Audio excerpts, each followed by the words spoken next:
계속해서 야고보서 말씀을 저희가 보고 있습니다. 오늘은 이제 마지막 본문입니다. 야고보서 5장에 대한 부분인데요. 지난주까지 저희가 야고보서에서 이 소개하는 사람이 어떤 사람이었습니까? 살면서 그리스도인이지만 살면서 당하는 이 시험의 종류에 대해서 야고보서가 계속 이야기를 하고 있습니다. 예수 믿는 사람도 시험을 받을 수 있고 그 시험이 어떤 종류고 어떻게 그 시험을 이겨나갈 수 있는지에 대해서 야고보서가 계속 설명을 하고 있죠. 지난주까지 우리가 살펴봤던 야고보서의 이 시험에 대해서 핵심적으로 하는 내용이 무엇이었냐면 이 시험이 드는 어디서부터 시험이 오느냐 두 가지를 소개했죠. 첫 번째, 예수 믿는 사람들도 돈 때문에 시험 든다라고 이야기를 했고, 두 번째, 예수 믿는 사람들도 말 때문에 시험이 들게 되어 있다. 이 돈과 말에 시험이 들 때 시험을 이길 수 있는 두 가지 방법을 야고보서에서 이야기를 해줬죠. 하늘의 지혜를 구해야 한다. 그리고 말씀에 복종하는 겸손한 신앙을 갖고 있어야 한다. 이렇게 이야기를 해주는 것을 우리가 묵상했었습니다. 오늘 이제 마지막 본문에서는 마치 이렇게 그 야고보서가 마지막 본인이 가지고 있는 모든 노하우를 이렇게 압축해서 짜내는 것처럼 마지막 본문에 와서 성숙한 그리스도인이 시험을 대하는 태도에 대해서 이제 언급을 하고, 그리고 그 시험을 이기는 방법을 두 가지를 더 소개하고 있습니다. 오늘은 그래서 시험을 대하는 태도 그리고 시험을 이기는 방법에 대해서 추가로 설명을 이 본문을 살펴보도록 하겠습니다.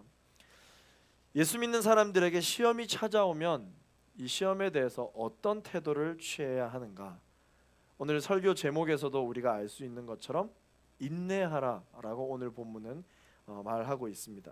그리고 시험을 이기기 위해서 해야 하는 것은 바로 기도다. 그래서 인내하며 기도하라가 오늘의 제목인 것이죠. 본문 7절 말씀 우리 같이 읽겠습니다. 시작. 그러므로 형제들이여 주께서 오실 때까지 오래 참고 기다리십시오. 보십시오, 농부는 땅의 열매를 참고 기다리며 이를 위해 이른 비와 늦은 비가 내리기까지 기다립니다. 아멘. 시험이 찾아오면 오래 참고 기다리라고 말합니다. 이렇게 하나님께서 말씀하신다면 우리는 하나님께 되묻고 싶습니다. 도대체 언제까지 참고 뭘 기다려야 됩니까? 오늘 본문에 나오는 이 오래 참음, 인내라고 이야기하는 이 오래 참음은 보통 우리가 어떻게 받아들입니까?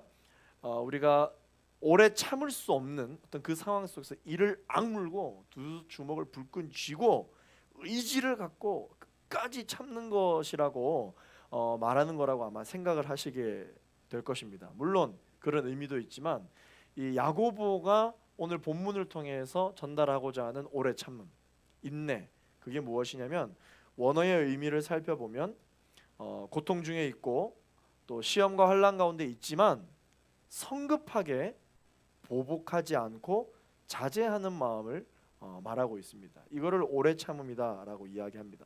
나를 화나게 했다고 해서 똑같이 화를 내거나 복수하지 않는 것이 오래 참는 것이다라는 뜻이라는 거예요. 또 하나의 의미가 있는데 어떤 의미냐면 이 고통의 의미, 이 고통이 나에게 찾아온 이유를 내가 성급하게 정하지 않겠다. 이 뜻이 바로 오래 참음, 인내의 의미라고 합니다. 다시 말해서 이 고통이 도대체 왜 내게 왔는지 그 원인을 어떻게 해서든지 찾아보려고 하는 어떤 그러한 행동을 최대한 절제한다. 이게 야고보가 말하는 오래 참음이에요. 왜냐하면 사람들이 이 고통에 대해서 해석하려고 할 때 내게 닥친 이 고난에 대해서 하나님에 대한 원망, 그러니까 하나님이 무능하시기 때문에 나한테 이런 고난이 온 것이다. 아니면 나와 하나님과의 관계가 부족하다. 혹은 하나님의 사랑이 부족하기 때문에, 혹은 내가 하나님을 향한 사랑이 부족하기 때문에 온 게 아니냐. 뭐 여러 가지 판단이 가능한 것들을 막 추측을 하게 되죠. 혹은 내가 너무 죄를 많이 지어서 이 죄에 대한 심판의 결과인 거 아니냐. 혹은 하나님이 이렇게 말씀하시기도 하셨지. 나를 연단시키시기 위해서 하나님이 시험을 하시는 거야. 뭐 내가 알고 있는 시험에 관련된 모든 이 해석을 다 해보려고 하지만 그것에 대해서 너무 성급하게 빨리 결단을 내리지 않으려는 마음, 그게 야고보가 이야기하는 오래 참음이라고 하는 그 원어의 의미입니다. 야고보는 오히려 이렇게 이야기합니다. 솔직하게 모르겠으면 모르겠다고 말하라. 힘들면 하나님께 힘들다고 부르짖어라. 그렇지만 반드시 하나님의 뜻하신 바가 있음을 믿고 하나님이 결코 이 문제에 대해서 무기력한 분이 아니심을 믿는다고 말하라는 의미에서의 오래 참음이다 라는 것이죠. 시험이 다가왔을 때 그리스도인이 가져야 할 태도를 야고보가 오늘 마지막 본문에서 이야기를 하고 있는 것입니다. 나는 비록 모르지만 이 일을 통해 최고이신 하나님께서 또 한 번의 최고의 걸작을 만들어가고 계시다는 사실을 기억하고 용기를 내는 것, 그게 바로 오래 참음이다, 인내다 라고 이야기를 하고 있습니다. 이 본문에서 말하는 오래 참음이 단지 그냥 버티는 것과 다른 이유는 하나님의 뜻 안에서, 하나님의 섭리 안에서 경험하게 되는 오래 참음은 그 끝에 가면 반드시 그 이유를 알게 돼 있다는 것입니다. 지금은 모르지만 이 길의 끝에 가면 반드시 알게 되어 있다. 이 고난에 하나님께서 허락하신 이 고난이라는 이 길의 끝이 내 생 안에, 내 인생 안에 끝이 날 수도 있고, 아니면 내 인생 안에는 끝나지 않는 고난의 종류일 수 있습니다. 그러나 하나님의 섭리 안에서 이 모든 인생의 고난의 끝이 있는 이유는, 야고보는 하나님의 사람들이 무엇을 바라보고는 사람들이라는 것에 대한 강력한 믿음이 있기 때문이냐면, 마지막 날, 심판날, 주님 오신 그날, 그날이 올 것을 믿는 사람들이기 때문에 하나님의 뜻 안에서, 하나님의 섭리 안에서 우리가 이해하지 못할 고난은 없다. 그 끝은 반드시 우리가 알게 될 것이다 라고 야고보는 이야기를 하고 있습니다. 그래서 그 끝에 가보면 결국 다 알게 되는 것인데, 결국 완성이 있고 끝이 있고 심판이 있고 반드시 그에 따른 판단과 보상이 있는데, 그러니까 성급하게 먼저 자신의 고난의 시간을 판단하고 그 판단에 따라 최악의 경우죠, 스스로 먼저 용기를 내어 이 시험을 이겨내보겠다라고 하는 것을 포기하거나, 혹은 자신의 가족, 공동체가 자신을 위해 기도해 주는 것을 중단하게 만든다거나, 이 고난의 시간을 지나갈 것을 포기하게 만드는 것은 하나님의 걸작품, 하나님의 계획을 하찮게 만들게 되는 결과를 낳게 된다, 그 말인 것입니다. 그리고 야고보는 계속해서 말합니다. 하나님의 사람들이여, 복수하면 안 된다. 복수하면 안 된다. 예수님께서 예수님을 압송하러 온 그 병사에게 칼로 내리쳐서 길을 이렇게 나가게 만든 베드로에게 뭐라고 말씀하십니까? 칼로 든 자는 칼로 망하게 된다고 이렇게 말씀하셨죠. 복수하면 안 돼요. 이 복수라고 하는 이 개념은 이해가 되고 공감은 되지만 우리 하나님에게는 없는 성품이에요. 하나님 나라에는 없는 감정입니다. 만약에 하나님에게도 이 복수라고 하는 감정이 있으셨다면 저와 여러분들은 단 한 명도 구원받지 못해요. 멀리서 찾을 필요 없이 당장 지난주에 우리가 하나님께 혹시 하나님과 나만이 알고 있는 지은 죄가 있다, 그 죄에 대해서 하나님께서 반드시 복수를 하신다 라고 한다면, 여러분, 우리는 오늘 이렇게 예배할 수 없습니다. 우리는 하나님, 나 이런 기도 제목이 있는데 들어주세요 라고 말할 수 없다는 것입니다. 하나님 앞에서 내가 이런 죄가 있어 라고 생각되는 것도 있지만, 떠오르는 것도 있지만, 심지어 나도 모르게 지은 죄도 분명히 있단 말이죠. 내가 나의 죄 목록을 리스트화할 때 내가 빼먹을 수 있는 죄도 있단 말이죠. 그런데 하나님은 그걸 다 아시는데, 하나님 그걸 다, 너 이랬잖아, 저랬잖아, 너 이래서 안 돼, 저래서 안 돼, 그렇게 말씀하시는 분이 아니라는 것이죠. 하나님에게는 없는 성품이 복수입니다. 하나님이 우리에게 복수하지 않으시고 용서하시고 기회를 주고 계신데 우리는 조금 화났다고 복수하면은 하나님 보시기에 어떨까요? 괘씸하지 않을까요? 나는 용서받은 사람인데 나를 화나게 한 누군가에게는 내가 참지 못하고 복수를 한다. 하나님에게는 없는 성품입니다. 그렇다면 언제까지 참고 무엇을 기다려야 하느냐? 오늘 본문에서처럼 야고보는 이렇게 답합니다. 주님 오실 때까지 참고 날 안아주시고 구원하실 그 주님을 기다려야 한다. 우리가 이렇게만 얘기 들으면 야, 이거 언제까지 기다리란 말입니까? 결국 그냥 죽을 때까지 기다리란 말이네 라고 생각할 수 있을지 모르겠지만 주님이 내가 살아 생전에 오시지 않을 거라고 생각하는 그런 시기를 단정짓는, 예수님의 오심을 단정짓는 교만한 생각의 일부라고 야고보는 이야기하고 있는 것입니다. 그런데 성경에서는 어느 때인지 말해주고는 있지 않지만 한 가지 말하고 있는 것이 있습니다. 마지막 때라고. 그때가 다 왔다. 얼마 남지 않았다. 그래서 저도 이 신대원 공부를 하면서 하나님께서 도대체 왜 이렇게 하셨을까? 왜 이것을 가만히 두셨을까라는 등의 풀리지 않는 내용들이 너무 많이 있었어요. 근데 그것이 내 기도를 가로막고 그것이 나에게 오해를 일으켜서 하나님과의 관계를 이렇게 멀어지게 만들고 결국 그렇게 되다 보니까 이걸 어떻게 해결해야 될지를 제가 모르겠는 거예요. 기도하는데 결국 제 안에 저도 모르게 이런 고백이 나왔어요. 오케이 하나님, 이제는 제가 가지고 있는 지식으로는, 제가 가지고 있는 이 이해심으로는 도저히 이게 이해가 안 됩니다.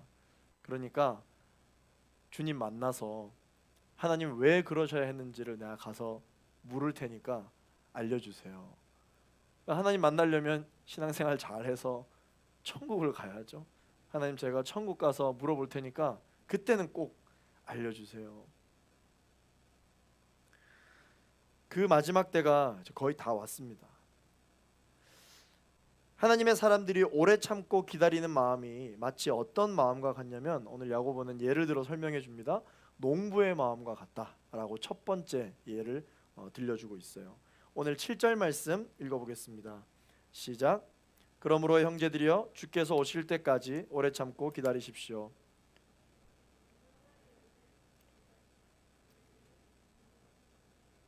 기다립니다. 네, 이 본문이 기록될 당시에 이 농부는 팔레스타인 지방에서 농작물을 수확하는 농부의 비유입니다. 팔레스타인 지방에는 보통 4개월에 한 번씩 비가 오면은 잘 오는 거래요. 그만큼 비가 굉장히 귀하기 때문에 팔레스타인 농부들은 늘 이 농사를 지을 때 조바심을 내면서 기다려야 하고, 언제 올지 모르는, 또 오고 나면 그 다음 비가 언제 올지 모르는 그런 너무나도 중요한 비를 항상 맞이하기 때문에 비가 오지 않을 때 엄청 바빠요. 만반의 준비를 해야 하기 때문이죠. 그래서 굉장히 바쁜 시간을 보내게 됩니다. 모든 준비를 마치고 농부가 할 일, 그리고 농부에게 있어서 가장 중요한 일이 그래서 뭐냐면 1년 중에 제일 많이 하는 게 기다리는 거예요. 농부는 뭘 기다리는 거? 비를 기다리는 거죠. 비를 기다리는 마음. 비만 오면 다 됩니까? 아니요. 비가 왔을 때 또 자신이 수확할 농작물에 이 수분이 잘 가도록, 혹은 잘 이 한번 온 비를 잘 관리해서 풍성한 수확물을 맞도록 농부가 모든 자신이 가지고 있는 최선을 다해서 농사에 관련된 모든 지식을 동원해야 하죠. 바빠야 합니다. 농부는 그래서 비가 올 때까지 늘 기다리고 참지만, 비가 안 올 때 아무것도 안 하고 기다리는 것이 아니라 그 비를 농작물에 닿게 하기 위해서 굉장히 바쁜 준비 시간을 가집니다. 주님 다시 오심을 기다리는 그리스도인들이 바로 이와 같다라는 것이죠. 농부에게 기다림이 농사 과정에서 가장 중요한 것처럼, 믿음으로 주님 다시 오심을 기다리는 하나님의 사람들의 이 태도는 절대로 시간 낭비나 정체되는 부분이 아니라는 것이죠. 믿지 않는 사람들은 우리 모두에게 이야기할 것입니다.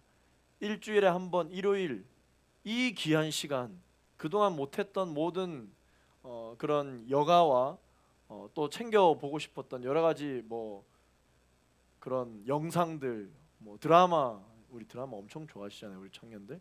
네, 그런 것들 다 해도 모자랄 시간인데 교회 오는데 또 하나님 본다고, 하나님 만나러 가야 되니까 또 깨끗이 단장하고 씻고 가야 되죠. 그러려면 우리 자매님들 같은 경우에는 또 출발하기 한 두세 시간 전에 또부터 준비하고, 형제님들 놀랍지 않습니까? 우리는 20분 전부터 준비하는데 그렇죠? 네, 그렇게 준비하고 또 끝나고 나면 수모임하고, 저희가 또 갈렙 공동체 예배가 이렇게 4시가 되면서 수모임하고 나면 하루 끝이잖아요, 그죠? 네, 수모임하고 나면 끝이에요. 그럼 주일을 온전히 이렇게 교회에 다 쏟습니다. 주변에 혹시 여러분들이 질문 안 하던가요? 일요일 시간이 아깝지 않냐? 그 시간이면 얼마나 많은 것을 할 수 있는데 좀 잠이라도 자지, 휴식이라도 자지, 왜 굳이 그 피곤한 걸 계속 하냐? 그렇게 이야기를 하고 여러분들 스스로도 이 시간에 대해서 한번 그런 고민을 해보신 적이 있을지도 모르겠습니다. 그러나 하나님의 사람들은 어떤 사람들이라고요? 주님이 다시 오실 그날을 기다리기 위해 열심히 준비하고 열심히 시간을 투자하는 이것이 결코 낭비되는 시간이나 정체되는 시간이 아니라는 거죠. 그래서 이 농부가 기다릴 때를 한번 생각해 보세요. 비가 올 때를 여러분 어떤 마음으로 기다릴까요? 이미 농부가 눈을 감고 그 기다리는 마음속에는 비가 왔어요. 이미 비가 와서 자기가 키우고 있는 그 농작물에 이 비가 내려서 쑥쑥쑥 자라는 모습을 늘 상상하면서 기다릴 것입니다.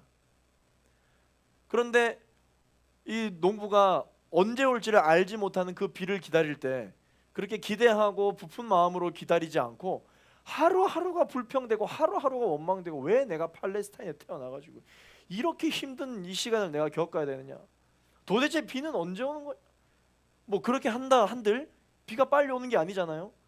같은 시간을 보내는데도 그 비를 기다리는 농부의 마음 중에 그렇게 그 소망하는 마음 없이 기다린다면 그 시간이 얼마나 여러분 고통스럽겠습니까? 그래서 농부의 기다림은 아주 분주하고 아주 적극적이며 아주 능동적이며 강렬한 의지가 담겨 있어야 합니다. 하나님의 사람들이 바로 주님 다시 오실 그날을 기다리는 마음이 이와 같아야 된다는 것이죠. 이 농부의 비유를 통해서 야고보가 하고 싶은 말을 이제 8절에 합니다. 8절 읽어보겠습니다. 시작. 여러분도 오래 참고 여러분의 마음을 굳건히 하십시오. 주의 강림이 가까이 왔기 때문입니다. 그래서 잘 기다려야 하는데 기다리지 못하고 중도 포기하게 만드는 마음이 있는데, 그 마음이 무엇이냐면 바로 이 사람의 마음이 이 갈대와 같아서 굳건하지 못하게 하는 마음이에요. 하나님의 약속을 기다리는 믿는 마음이죠. 그래서 하나님의 사람들에게 필요한 마음이 무엇이냐면 굳건한 마음입니다. 따라서 고백하겠습니다. 굳건한 마음. 자, 여러분, 이 굳건한 마음이 무엇일까요? 굳건한 마음, 흔들리지 않는 마음입니다. 흔들리지 않는 마음. 제가 이 말씀을 준비하면서 굉장히 이 재미있는 부분을 발견했습니다. 굳건한 마음이, 우리는 그저 흔들리지 않는 마음으로 여겼는데 이 헬라어에서 굳건한 마음이라고 하는 이 원어는 엄청 길어요. 길어요. 이 원어가 언제 또 사용되어지냐면 재밌었어요. 여행을 위해 힘을 얻는 마음이래요. 여행을 위해 힘을 얻는 마음. 너무 공감되죠. 여러분들 직장에서 일을 하실 때 한 수요일 목요일쯤 되면 너무 힘들잖아요. 아직 수요일밖에 안 됐어. 이제 목요일밖에 안 됐어. 근데 금요일이 되면 좀 힘들긴 하지만 힘이 나는 이유가 무엇입니까? 이제 곧 주말이니까 힘이 나잖아요. 분명히 월요일 일 다르고 금요일 일 다르지 않는데 금요일 날 하는 일들은 월요일 때보다는 뭔가 이 소망함을 가지고, 이것만 하면 나 이제 쉬어. 이것만 하면 나 이제 교회가, 이제 예배가, 이것만 하면 나 이제 좀 자유야. 어떤 그런 마음으로 여러분들 같은 업무를 기쁨으로 처리하죠. 뭐 주말뿐만 아니라 여러분들 휴가가 계획되어 있다 한번 생각해 보십시오. 뭐 작년과 재작년에는 코로나 때문에 좀 위축된 여행 계획을 세웠는지는 모르겠지만 올해는 다들 좀 이렇게 내성이 생겨가지고 굉장히 또 계획을 많이 세우고 계신 청년들이 계시더라고요. 아직 그 코로나가 어찌 될지도 모르는데 이미 그 여행 계획을 이야기하는 사람의 표정에서는 기쁨과 환희와 평소에 보지 못한 표정인데 이런 표정으로 그 계획을 이야기하는 모습을 볼 수 있습니다. 그리고 그 여행을 준비하면서 본인의 마음에 힘이 막 생기나 봐요. 환경은 변하지 않습니다. 그런데 이 여행이 계획되어져 있는 주간에는 거뜬히 이겨내죠. 누가 옆에서 시비를 걸고 뭐라 해도 다 받아줍니다. 그랬어. 그래. 그래 알았어. 내가 처리할게. 이것만 처리하고 나는 간다. 약간 이런 마음이 있잖아요. 그죠? 제가 왜 이렇게 흥분하는지 모르겠네요. 여행 가고 싶은가 봐요. 네. 누가 뭐라고 해도 받아줄 그릇이 이렇게 생겨요. 근데 월요일 날에는 그릇이 너무 작잖아요. 그죠? 월요일 날에는 누가 뭐라고 하기만 해봐. 내가 그냥 아주 그냥 내가 월요병 환자에서 나타나는 증상을 다 보여주겠어. 약간 이런 마음이 있고. 그죠? 여행 계획이 있으면 마음이 부유해져요. 미루어 두었던 하기 싫었던 일들에 박차가 가해지기 시작합니다. 왜? 여행 가서 안 하려고. 고민 안 하려고. 오로지 지금 있지도 않은 여행날 행복할 것을 기다리는 마음이 주변의 어떤 외압에도 흔들리지 않는 굳건한 마음을 가지게 해주죠. 재밌는 것은 이때 생기는 이 굳건한 마음이 바로 이 기다리는 예수님의 다시 오심을 기다리는 성도의 마음, 흔들리지 않는 굳건한 믿음, 굳건한 마음이다라고 함께 그렇게 이 단어가 사용되어진다고 합니다. 결국 무엇입니까?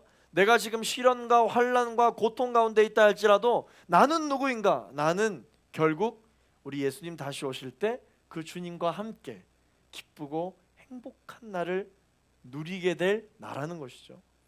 그래서 이 시험과 환난이 끝도 보이지 않는 어려움과 절망으로 해석되지 않는다. 사람이 이 마음이 굳건해지지 않으면 여러분 어떻게 변하는지 아십니까? 생각해 보십시오. 이 굳건한 마음이 여행을 계획하는 마음이라고 했으니까 여행을 계획했다가 갑자기 여행이 취소된다거나 갑자기 여행을 못 가게 됐다. 같이 가기로 한 친구가 갑자기 못 가게 됐다. 나 혼자라도 가려고 했는데 나도 못 가게 됐다. 여러분 당장 그 주간은 어떻습니까? 건드리면 안 되는 주간이 됩니다. 그때부터 환경이 내 여행을 못 가게 한 것도 아닌데 환경을 탓하기 시작하고 회사를 탓하기 시작하고 내 주변 모든 환경을 탓하기 시작하는 이 불평이 엄청 쏟아져 나오기 시작해요. 이게 내 마음을 지키지 못할 때 발생하는 현상이에요. 오늘 9절 말씀 읽어보겠습니다. 시작. 형제들이여 심판을 받지 않으려면 서로 불평하지 마십시오. 보십시오. 심판자가 문 앞에 서 계십니다. 성경에도요 보세요. 이스라엘 백성들이 모세를 따라 출애굽할 당시에는 약속의 땅에 대한 흔들리지 않는 마음이 있었어요. 그래서 그 광야에 첫 발을 내딛는 순간 얼마나 기대에 부풀었겠습니까? 자유다 그렇게 선포했었단 말이죠. 그러나 광야가 변한 게 아니에요. 그들의 주변 상황과 환경이 변한 것이 아닙니다. 그런데 약속의 땅에 대한 기다림이 있을 때는 저절로 찬양이 나와요. 예배를 해요. 그런데 웬일? 홍해를 만났어요. 목이 말라요. 배가 고픕니다. 먹을 게 없어요. 고난이 찾아오니까 이 이스라엘 백성들 마음 가운데 굳건했던 마음이 흔들리기 시작한 거예요. 그랬더니 바로 어떻게 됩니까? 불평이 나오는 것이죠. 바로 불평이 나옵니다. 우리를 출애굽해 주셔서 너무 감사하다. 우리를 그 정말 지옥 같은 시간에서 구해줘서 너무 고맙다라고 이야기했던 이스라엘 백성들이 모세에게 뭐라고 이야기합니까? 차라리 그냥 내가 애굽에 있었으면 좋았을 것을. 차라리 그냥 내가 거기에 있었으면 지금처럼 이 내가 목마르고 배고프고 이런 일은 내가 경험하지 않았을 텐데 왜 나오자고 했냐? 내 이렇게 죽으나 저렇게 죽으나 다 똑같다. 제발 날 좀 그냥 내버려 둬라. 굳건한 마음을 상실하면은 불평이 나오기 시작하고 내 입술에 이런 말들이 나오는 것이죠. 사랑하는 갈렙 청년 여러분, 우리는 기억해야 합니다. 불평은 우리 예수님이 하실 일들에 대해서 전혀 기대되어지지 않을 때 생기는 마음이 바로 이 불평이에요. 원망하는 마음입니다. 하나님이 아무것도 안 하고 계신다라고 믿을 때 드는 마음이 불평하는 마음이요, 원망하는 마음입니다. 이것을 우리는 경계해야 해요. 그래서 우리가 영적인 것들을 해석할 때 지금 내 안에 요즘 내가 너무 네거티브한데? 내가 너무 불평이 많은 것 같아. 너무 내가 원망되는 마음이 많아. 이 현상을 영적으로 해석해 보면 내가 하나님이 내 삶 가운데 행하실 일들에 대하여 전혀 기대하는 마음이 없어졌다는 것이다. 하나님을 기대하지 않기 시작했다. 하나님이 내 삶에 관여하지 않기 시작했다. 이런 믿음이, 이런 마음이 생기게 됐다라는 그러한 것입니다. 이걸 경계해야 합니다. 이렇게 신앙생활이란 뭐예요? 불평과 이 오래 참음 사이에서 우리가 끊임없이 갈등을 겪는 것이잖아요. 그런데 지금 이거는 우리만 이렇게 하는 게 아닙니다.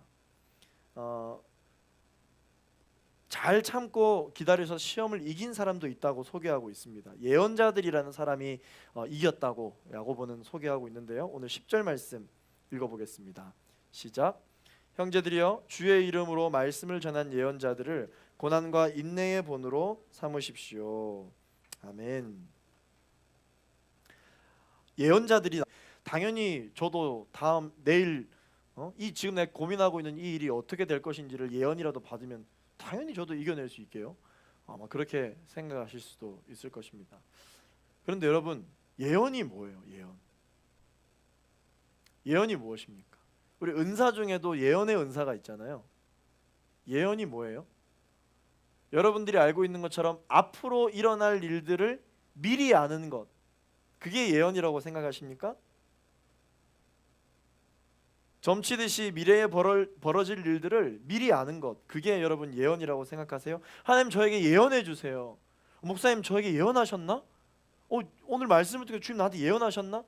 여러분 그럴 때 쓰는 그 예언이 뭐예요? 성경에서 말하는 예언은 뭐냐면요, 오늘 야고보가 정확하게 가르쳐 주고 있습니다. 예언이란 하나님의 말씀이에요. 그게 예언입니다. 앞으로 일어날 일을 미리 듣는 게 예언이 아니고 하나님의 말씀이 예언입니다. 오늘 10절 말씀에 보면 예언자들을 어떤 사람이라고 소개하고 있습니까? 주의 이름으로 말씀을 전한 예언자. 그러니까 예언자들은 어떤 사람들이냐? 하나님의 말씀을 전하는 사람들이라는 것이죠. 이게 예언입니다.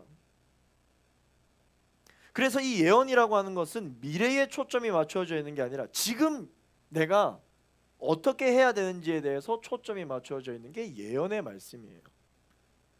예언의 말씀입니다. 제가 신대원에 있을 때 예언의 은사를 가지고 계신 전도사님이 계셨어요.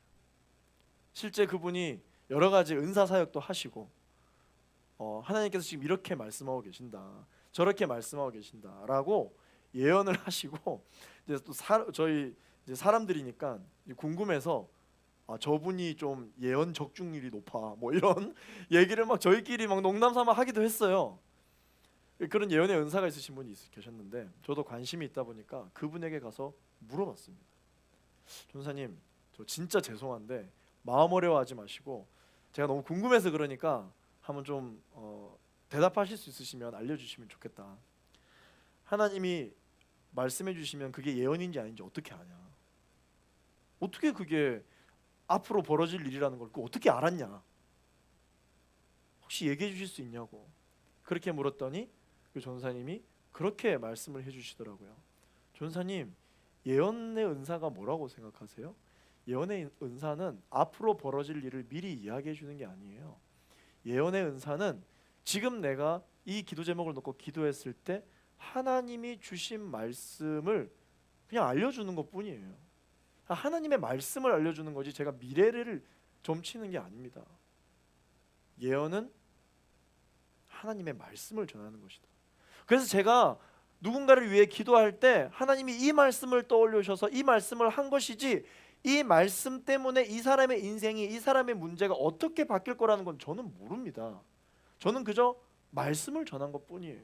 그런데 그것이 그대로 성취된 것은 제가 은사가 있어서가 아니라 하나님이 말씀으로 역사하신 거죠 라고 이야기를 하더라는 것이죠. 저도 뭔가 기적, 표적 이런 거를 너무 따르는 질문이었던 것이죠. 맞아요. 예언은 하나님의 말씀입니다. 예언자들은 그 당시에 어떤 역할을 했었느냐? 왕의 정치와 이 왕의 하는 일들, 대제사장들이 하는 일들이 하나님의 말씀에 대해서 하나님이 하시는 말씀에 있으면 이것을 가감없이 전달하는 사람이 예언자들이었습니다. 사실 여러분 이 일은 쉬운 일이 아니에요. 이렇게 정의해 볼 수 있죠. 왕의 말은 어명이잖아요. 그런데 이 예언자들은 하나님의 말씀으로 왕의 말을 상대하는 사람들이었습니다. 할렐루야. 여러분들 이런 삶을 사십시오. 하나님의 말씀으로 세상의 말을 상대하는 여러분 되시기를 예수 그리스도 이름으로 축원합니다. 하나님의 말씀으로 여러분들이 인생의 문제를 상대하는 여러분 되시기를 예수 그리스도 이름으로 축원합니다. 그렇게 말씀으로 여러분들의 인생을 이겨나가고 해석하며 사는 사람들을 보고 예언자라고 하는 거예요. 여러분들 예언의 인생을 사시는 것입니다. 나단이라고 하는 예언자가 있었죠. 다윗이 음란한 간음죄를 저질렀을 때 당신 죄지었다고 지적한 사람입니다. 여러분 다윗이 골리앗과 싸우러 나가는 것도 목숨을 걸어야 하는 것이지만 이미 피폐할 대로 피폐했던 그 영적 상태를 가지고 있던 다윗 왕에게 가서 당신 죄인이요 회개하시오 라고 이야기를 했던 것도 목숨을 걸어야 했던 일이에요. 이와 같이 예언자들은 용기를 가지는 인생을 살았다. 그런데 어떻게 그런 용기를 가질 수 있었느냐, 어떻게 목숨까지도 걸 수 있을 만큼 용기를 가진 인생을 살 수 있었느냐, 그들에게는 말씀이 있었다는 것이죠. 하나님의 말씀이 있었기 때문에 용기를 갖고 살 수 있었다. 오늘 본문 11절 말씀 읽어보겠습니다. 시작. 보십시오. 우리가 인내하는 사람을 복되다고 말합니다. 여러분이 욥의 인내를 들었고 주께서 주신 결과를 보았습니다. 주는 자비와 긍휼이 많은 분이십니다. 이제 세 번째 예로 욥의 예를 듭니다. 욥은 하나님께 자신이 겪고 있는 고난에 대해서 울부짖었던 사람이에요. 그러나 하나님께 대한 신뢰를 저버리지 않았습니다. 아니 오히려 신뢰했기 때문에 하나님께 울부짖을 수 있었던 것이죠. 욥이 하나님께 항변하듯이 따지듯이 물었으나 그 기도가 잘못되지 않은 이유가 있습니다.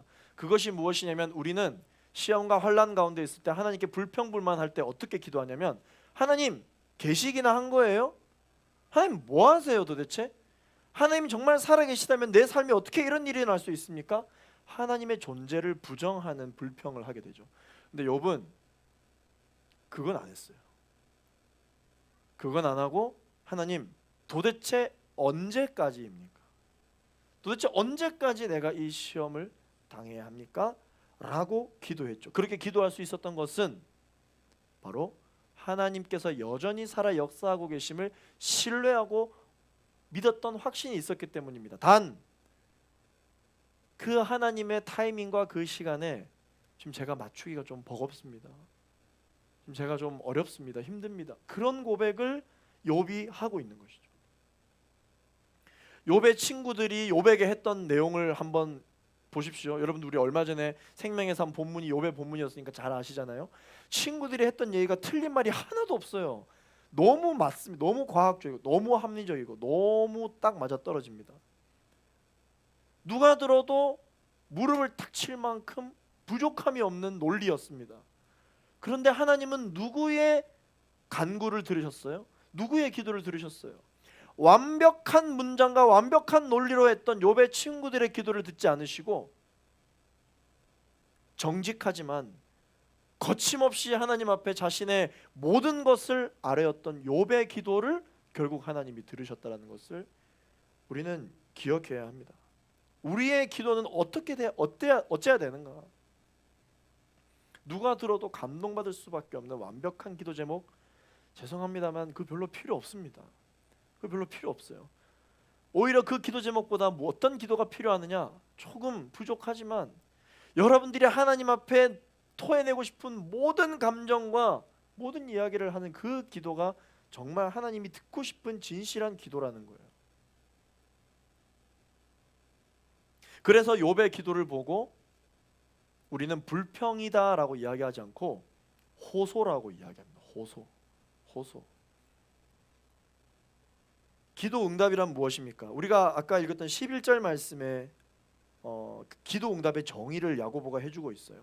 기도 응답이란, 따라서 고백하겠습니다. 기도 응답이란 주께서 주신 결과다. 누가 기도했어요? 욥이 기도했잖아요. 그러면 하나님께서 그 기도를 들어주셨으면 이게 욥의 결과지 다른 것에 대한 결과가 아닙니다. 그런데 야고보는 뭐라고 이야기합니까? 결국은 욥의 호소를 통해서 주께서 주신 결과를 욥이 보았다. 할렐루야. 우리가 하나님께 간절히 기도하고 있는 그 기도의 내용을 통해서 나의 결과를 하나님을 통해 보는 것이 아니라 나의 기도를 통하여 주께서 주신 결과를 보게 되는 여러분 되시기를 예수 그리스도 이름으로 축원합니다. 기도 응답은 주께서 주신 결과예요. 사랑하는 갈렙 청년 여러분, 내가 원했던 결과를 참고 기다리는데 시간을 허비하지 마시고 주께서 주신 결과를 누리시는, 또 그 시간에 투자하시는 여러분 되시기를 소망합니다. 두 번째 시험을 이기는 방법입니다. 함부로 맹세하지 마라. 함부로 맹세하지 마라. 오늘 본문 12절 말씀 읽습니다. 시작. 내 형제들이여 무엇보다도 맹세하지 마십시오. 하늘이나 땅이나 다른 어느 것을 두고도 맹세하지 마십시오. 여러분이 그렇다 할 것은 그렇다 하고 아니다 할 것은 아니다 해서 심판을 받지 않도록 하십시오. 이게 무슨 말일까요? 앞서 본문에서 살펴봤던 것처럼 함부로 맹세하고 함부로 말하는 사람을 교만한 사람이라고 이야기했죠. 우리가 1장에서 여러분 기억나는지 모르겠는데 말하는 것에 대해서는 빨리 하고 듣는 것을 더디하는 사람, 교만한 사람이라고 이야기했습니다. 그리고 지난주 4장에서는 어땠죠? 오늘이나 내일 어떤 도시에 가서 내가 1년을 머물며 돈을 벌겠다고 계획하는 사람을 보고 교만한 사람이라고 이렇게 말씀하셨어요. 자신의 미래에 대해서 장담하면서 함부로 맹세하지 말라. 이 말은 자신이 한 말에 대해서 책임을 지라 이런 말이 아니고요. 어떤 말이냐면 이것저것 다 말하고 싶은 대로 하나님께 내가 다 드리겠다 라고 너무 쉽게 말하지 말라라는 것입니다. 이거 좋은 말이니까 네 할게요. 저거 좋은 말이니까 네 이것도 할게요. 이거 저거 다 할게요. 그냥 그렇게 말하지 말라는 것입니다. 하나님의 말씀을 먼저 듣고 예 혹은 아멘으로 대답했으면 삶 가운데 실천하라 라고 이야기를 하고 있습니다. 혹은 내가 만약에 아니요라고 대답했다. 내가 이런 거 하지 않겠습니다. 이건 아닙니다 라고 대답했다면 정말 그것이 실제로 아니요가 될 수 있도록 하라는 것입니다. 이것이 시험을 이기는데 엄청난 큰 힘이 된다고 이야기를 하고 있습니다. 그런데 오히려 반대로 입으로는 예 하고 행동으로는 아니요의 인생을 산다면 오히려 그것은 엄청나게 많이 흔들리는 삶을 살게 되는 것이죠. 엄청나게 많이 흔들리는 집안에는 어떤 건물도 세울 수 없어요. 어떤 계획도 세울 수 없습니다. 믿음의 기도를 또한 이야기하고 있습니다. 13절 말씀 읽습니다. 시작. 여러분 가운데 고난 당하는 사람이 있으면 기도하십시오. 즐거운 사람이 있으면 찬송하십시오.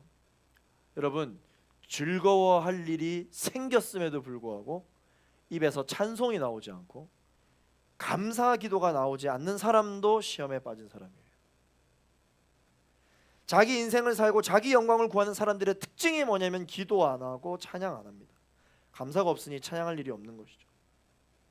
야고보는 힘주어 말합니다. 그리스도인들은 찬양과 기도가 일상이 되어야 된다. 늘 예배자로 살아가야 한다. 우리가 하나님 앞에 있지 않아도 되는 순간은 단 한 순간도 없죠. 그렇기 때문에 우리가 어디에서 어떤 모습으로 있든지 우리는 항상 기도하고 찬양하는 것이 우리의 일상이 되어야 합니다. 늘 기도하고 찬양하며 하나님 앞에서 내게 일어난 모든 일들을 말씀으로 해석하려고 하는 태도가 시험을 이겨낼 수 있게 만든다는 것이죠. 14절 말씀 읽습니다. 시작. 여러분 가운데 병든 사람이 있으면 교회의 장로들을 초청해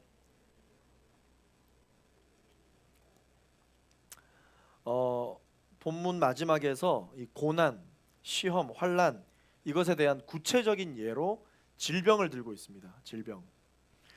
인간이 잘못해서 생긴 병도 있고 하나님이 우리를 연단하시기 위해서 주시는 병도 있습니다. 그런데 사람은 그거를 미리 알기가 굉장히 어렵습니다. 그래서 우리는 기도해야 되죠. 하나님께 늘 물어야 합니다. 15절 말씀 읽어볼게요. 시작.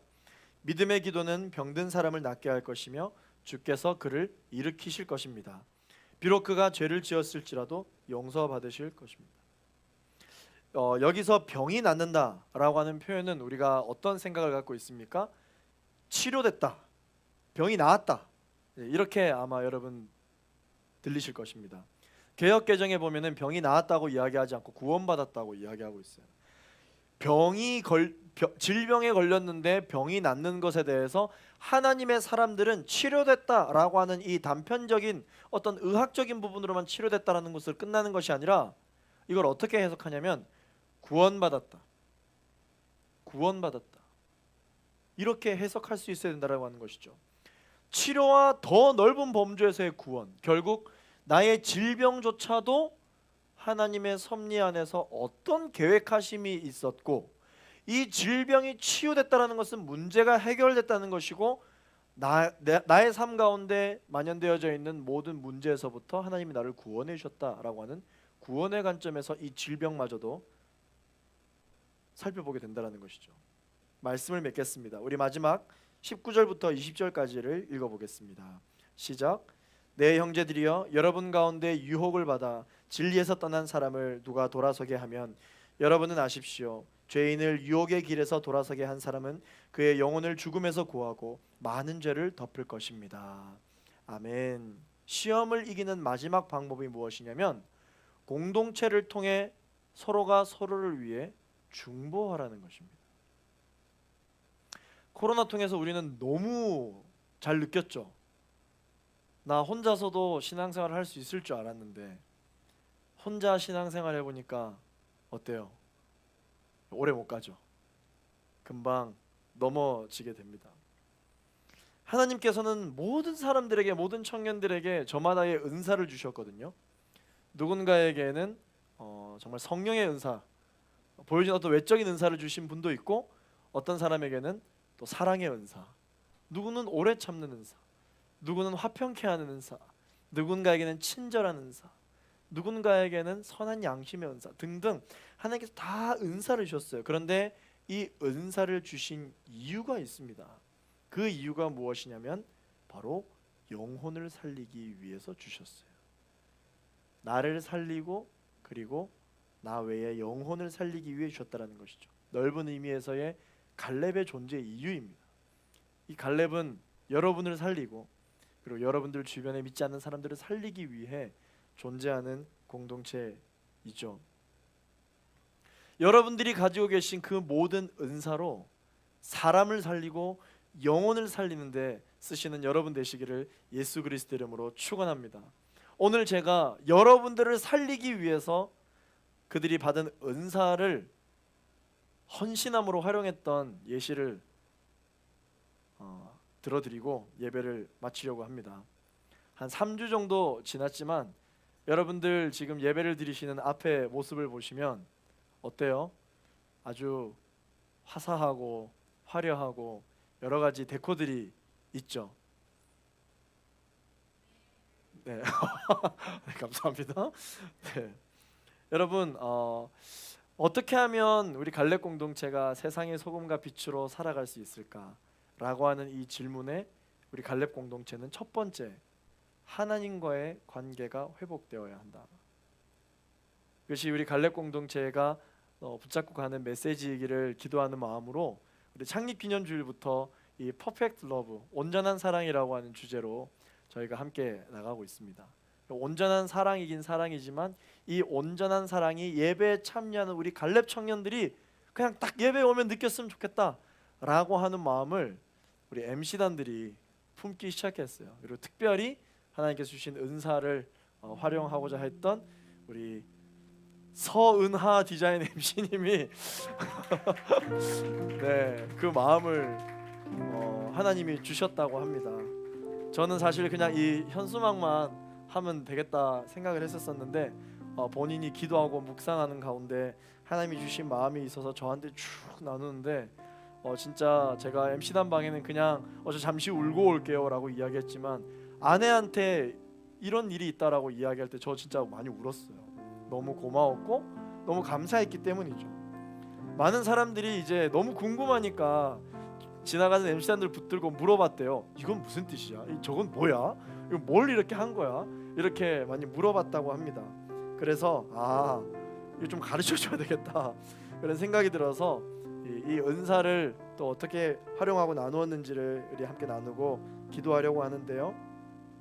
온전한 사랑이라고 이야기했더니 이 주님의 품이 가장 먼저 떠올랐대요. 봄날의 포근함과 또 이 해질녘 노을에 이 사람에게 주는 이 마음의 평안함, 그게 가장 먼저 생각이 났다고 합니다.